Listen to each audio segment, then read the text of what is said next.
प्रधानमंत्री जी का 2 महीना मात्र बचा है जन्मदिन को, चीजों को 2 करोड़ कर दिए। आप अल्पसंख्यक जैसे मौलाना आजाद जो फेलोशिप था उसको आपने बंद कर दिया। माननीय सदस्य श्री राजेश रंजन जी। सभापति महोदय जी, मैं शुरू करूंगा। प्रधानमंत्री जी का 2 महीना मात्र बचा है जन्मदिन को और उन्होंने सबसे पहले विश्वकर्मा योजना, एक उनकी जो बहुत बड़ी आम आदमी, मोची, निषाद, मल्लाह ऐसे वर्गों के लिए यह योजना लाई गई। हम शुरू करेंगे माननीय वित्त मंत्री से कि पुराने में जो आप skill, startup, make in India या आपने जिन जिन योजनाओं को लाया उस पर अभी तक कोई श्वेत पत्र नहीं लाई कि उस योजना का क्या हुआ। आपको रघुराजन जी के ऑडिट रिपोर्ट को भी देखना चाहिए। उसके बाद भी जो रिपोर्ट आई उस पर भी आप कभी इस सदन में आप नई योजना लाते हैं, नया बजट लाते हैं, पुरानी बजट पर कभी चर्चा नहीं करते हैं कि उस पर कोई इम्प्लीमेंटेशन हुआ या नहीं हुआ, उस पर कोई ध्यान दी गई कि नहीं। जिसमें श्रम संगठन 2000 में जहां देश बेरोजगारों के पढ़े लिखे नौजवानों की तादाद 54.2% थी, वहीं 22 में 65.7% हो गई। मेरा सीधा इस पे है कि जब आपने 13,000 करोड़ रुपया एक विश्वकर्मा योजना पर लाया, या जब आप कहते हैं कि मैं नौकरी के लिए 400 घराना, 400 बड़े कॉरपोरेट को मैंने कहा है कि आप बेरोजगार लड़कों को 5,000 अनुकंपा पर आप इसको इंटेंसिव दीजिए। मैं पूछना चाहूंगा ये इंटेंसिव कब मिलेगा? जब 40,000 लगभग कॉरपोरेट के पहले से उसके यहाँ काम करने वाले लोग हैं। तो 2 करोड़ की योजना में, 2 करोड़ की नौकरी में 25,000 एक कॉरपोरेट पर कहां से वो आएगा? ये जरा सा हमें बताएं, ये कौन सा झूठ वाली बात है बेरोजगारों के लिए। दूसरी चीज, रोजगार पर जब आप बात करते हैं तो इस देश में सबसे ज्यादा इंडस्ट्री किस पर है?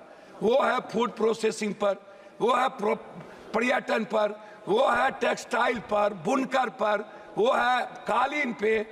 टेक्सटाइल योजना पर इनका टैक्स कितना बड़ा, आप उसको देख लीजिए कि टेक्सटाइल पर इन्होंने कोई छूट नहीं दी, कोई टैक्सेस नहीं दिया और टैक्स को बढ़ा दिया।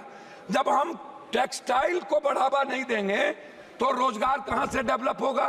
तो जब हम फूड प्रोसेसिंग, जो सबसे ज्यादा यूपी, बिहार या जहां पर भी दलहन तेलहन, जब हम बात करते हैं मक्का की, मखान की, दूध प्रोडक्टिविटी की, उसके चीजों की, उस पर टैक्सेस को आप बढ़ाए हुए हैं। आप जो सबसे ज्यादा काम करने वाली 70-80% महिलाएं हैं, हमारी बेटियां हैं, उस पर आपके लिए कोई नई योजना नहीं है। आपने क्या किया? आप हमको, आपने जितनी बजट लाई है आप सीधा का सीधा कॉर्पोरेट।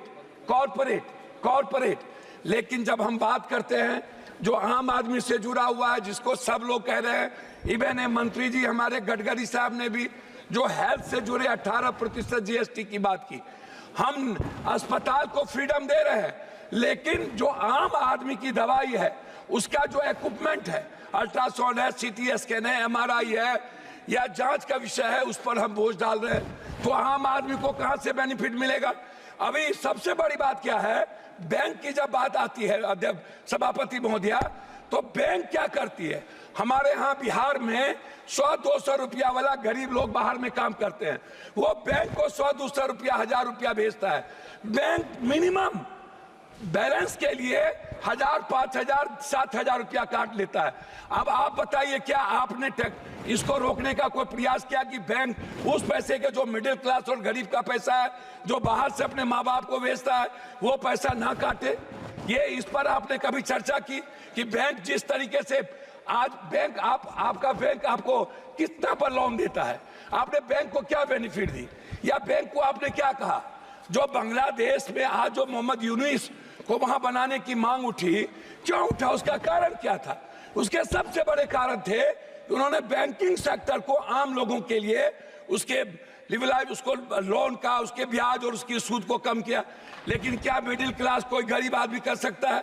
हम आते हैं किसान पर, आपने किसान पर टैक्स नहीं बढ़ाया, लेकिन आपने क्या किया? 50 किलो खाद को आपने 45 किलो कर दिया, आपने 40 किलो कर दिया। मैं जानना चाहता हूं कि 45 किलो को 50 किलो को क्यों कम कर दिया? दूसरी चीज जो सबसे बड़ी बात है उसको मैं आपसे कहना चाहूंगा कि मैडम बार बार रोजगार की बात होती है, बार बार यूथ की बात होती है, एजुकेशन की बात होती है। हमें आप मैडम बताइए, दलितों को स्कॉलरशिप मिलता था, स्कॉलरशिप में अब क्या किया गया? उस दलित के स्कॉलरशिप को रोक दिया गया। कहा गया पहले तुम एडमिशन लो, 60% जब तुम्हारा, मैडम मैं आ रहा हूं, 60% जब तुम्हारा होगा अटेंडेंस तब हम तुमको स्कॉलर देंगे। इस तरह मिनिमम मदरसे की आप चीजों को 2 करोड़ कर दिए। आप अल्पसंख्यक जैसे मौलाना आजाद जो फेलोशिप था उसको आपने बंद कर दिया। आपने बजट को आपने सीधा 117 करोड़ पर ले आए अल्पसंख्यक के लिए। तो जो आप सबका विकास सबकी बात करते हैं नरेंद्र मोदी जी की सरकार। मेरा मैडम लास्ट है बिहार से। बिहार सरकार ने लगातार बिजली को लेकर के वन नेशन, जैसे वन नेशन वन एजुकेशन की बात उठती रही, वन नेशन वन हेल्थ जो हमारे राजस्थान की सरकार ने किया, बिहार सरकार ने 4 चीज आपको भेजा है। एक भेजा है वन नेशन वन टेरिटरी बिजली पर जो सबसे ज्यादा मांगा 4000 करोड़ रुपया बिहार सरकार पर अब ज्यादा बोझ पड़ता है। धन्यवाद। मैं कम कर रहा हूं, 70 पैसा मैडम, 70 पैसा एक आदमी पर पड़ता है। दूसरा, लगातार बिहार सरकार की ये योजना है हाई डैम से 40,000 करोड़ विद्युत परियोजना को बढ़ावा देना, हाई डैम, जिससे पूरा का पूरा कोसी सीमांचल मिथिलांचल को बढ़ावा मिलेगी। मैडम क्या हुआ इस बजट में? क्या आपने नेपाल सरकार से बात करके आपने हाई डैम बनाने की परियोजना की? एक तीसरा चीज बिहार सरकार ने कहा है कि हमको 15 लाख कर रहा हूं, एक मिनट, बिहार सरकार ने कहा है कि हमको उद्योग को बढ़ावा देने के लिए हमको 15 साल आप जीएसटी माफ कर दीजिए ताकि हम अपने डेवलप करें। आपका हमको नहीं चाहिए। चाहे डालमिया नगर, हमको आईएम की बात हमने किया पूर्णिया में, हमने आईटी की बात किया पूर्णिया में, हमने बात की मक्का और मखान पर फैक्ट्री की, आपने वो नहीं किया। तो आप उल्टे ही सारे के सारे मिडिल क्लास के पर जीएसटी का बोझ डाल दिया, आपने युवाओं पर गरीबों पर बोझ डाल दी, आपने किसानों पर बोझ डाल दिया, लेकिन आप कॉर्पोरेट को सपोर्ट करते रहे। अब हम लोग को बोलने के लिए पहले आप खड़ा कर देंगे। लास्ट कर रहा हूं, हमको 30 सेकंड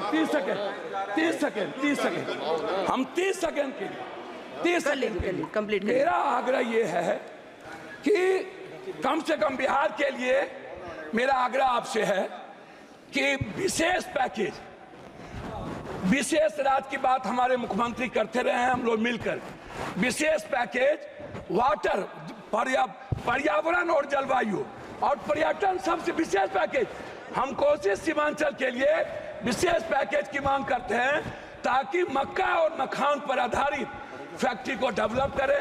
हम अधिक से अधिक बिहार में हम एयरपोर्ट को डेवलप करें। इसके लिए आपकी कोई योजना नहीं है। बहुत बहुत धन्यवाद मैडम, बार बार